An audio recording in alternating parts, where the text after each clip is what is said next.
যার বাড়ি থেকে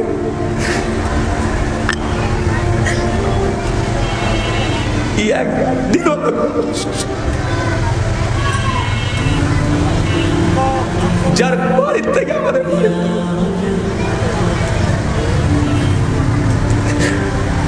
যার বাড়ির থেকে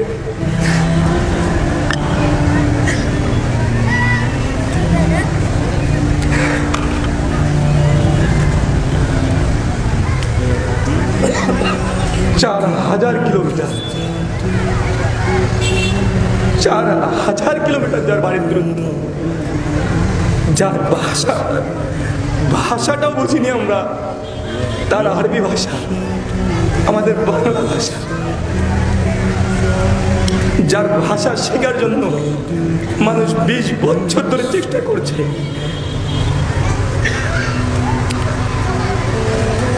যার থেকে আমাদের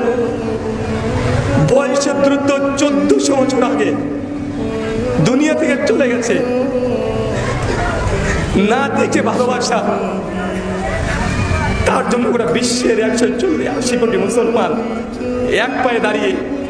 যে নবীর বিরুদ্ধে টুক শব্দ আমরা শুনতে পারি না না দেখে ভালোবাসা আপনি আপনার স্ত্রীকে ভালোবাসেন দেখেছেন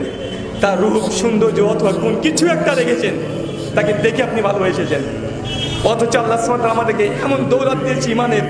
যে না দেখে যে ভালোবাসা যায় না দেখে যে তার কষ্টে কষ্ট পাওয়া যায় তার বিরুদ্ধে টুক একটা শব্দ আমাদের হৃদয় নিতে পারে না প্রেম নিতে পারে না মাথায় উল্টাপাল্টা কাজ করে আল্লাহ এই ঈমান আমাদের মধ্যে আল্লাহ দিয়েছে আলহামদুলিল্লাহ আল্লাহ নবী বলেছেন যারা আমাকে দেখে ঈমান এনেছে তারা তো নেকি পাবে যারা না দেখে ঈমান এনেছে আমার প্রতি পরবর্তী যারা আসবে সাহাবী তোমাদের চাইতে তাদের দ্বিগুণ আল্লাহ সওয়াব দেবেন আল্লাহ সুবহানাহু ওয়া তাআলা আমাদের কবুল করো আল্লাহ আমরা যে যা করছি ইসলামের জন্য আল্লাহ আমাদের হৃদয় আমাদের মন আমাদের অন্তর সব তুমি তোমার রাস্তায় কবুল করে নাও সকল করি আমিন সম্মানিত সুধী আল্লাহ নবী মারা গেছে এই দিনটা ওমর বিন খাত্তাবের মতো লৌহ পুরুষ মেনে নিতে পারছে না তরবারি নিয়ে দাঁড়িয়ে আছে কেউ বলবে না নবী মারা গেছে মানতেই পারে না নবী মারা যাবে মানে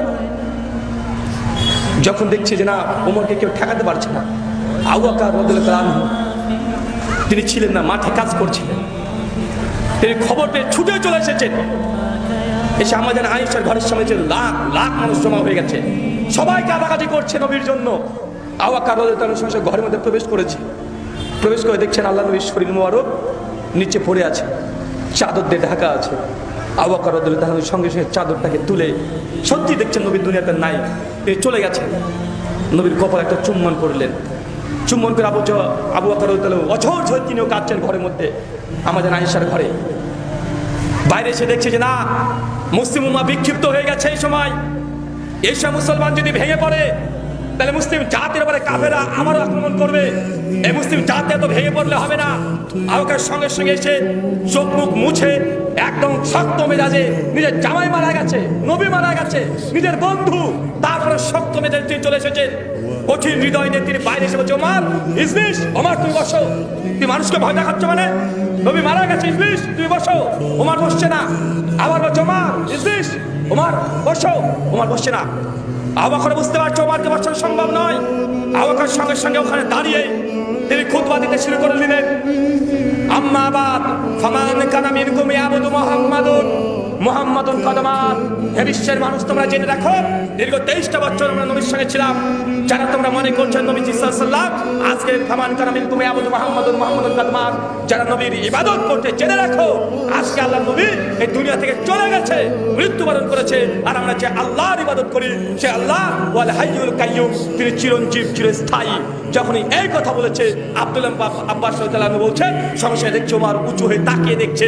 আবু বকর রাদিয়াল্লাহু আনহু সঙ্গে কোরআন মাজিদ মাজিদের সূরা আলে ইমরান 144 নম্বর আয়াত তিনি পাঠ করতে শুরু করেছে, ওয়ামা মুহাম্মাদুন ইল্লা রাসূল কদ খালাত মিন কাবলি রাসূল আফা ইম্মাতা আকুদিরা। হে বিশ্বের মানুষ, আল্লাহ কোরআনে আগে জানিয়ে দিয়েছে মুহাম্মদ তোমাদের মধ্যে একটা মানুষ ছাড়া কিছুই না, তার পূর্বে অজস্র নবী রাসূল এসেছে, তারা মৃত্যুবরণ করেছে, তাকে হত্যা করা হয়েছে। আজ যদি নবী মুহাম্মদ সাল্লাল্লাহু আলাইহি ওয়াসাল্লাম মৃত্যুবরণ করে তোর কি উল্টো দিকে চলে যাবে? যখন এই আয়াত পাঠ করেছে ইবনে আব্বাস রাদিয়াল্লাহু আনহু বলছেন, আমি ওমরকে দেখলাম তার হাতের যে তরবারিটা ছিল সঙ্গে সঙ্গে হাত থেকে পড়ে গেছে, ঝনমন করে আওয়াজ হচ্ছে, আমরা বুঝতে পারছি। আর যত সাহাবী ছিল সবাই কোরআন মাজিদের আয়াত গুনগুন করে পাঠ করতে শুরু করে দিয়েছে। ওমর বিন খাত্তাব আবু বকরের দিকে ছুটে চলেছে, আবু বকর তুমি এমন এক আয়াত পাঠ করেছো যে আয়াতটা আমার মাথা থেকে বিস্মিত হয়ে গেছে। আরে আল্লাহ তো জানিয়ে দিয়েছে নবী দুনিয়া থেকে চলে যাবে, আবু বকর নবী আর নেই। হাউ মাউ করে তারা কাঁদতে শুরু করে দিয়েছে। এটা হচ্ছে আল্লাহ নবী যেই দিন মৃত্যুবরণ করছে সেই দিনকার ঘটনা। এই ঘটনা থেকে কি বুঝলেন? ঘটনা থেকে কি শিক্ষা আছে?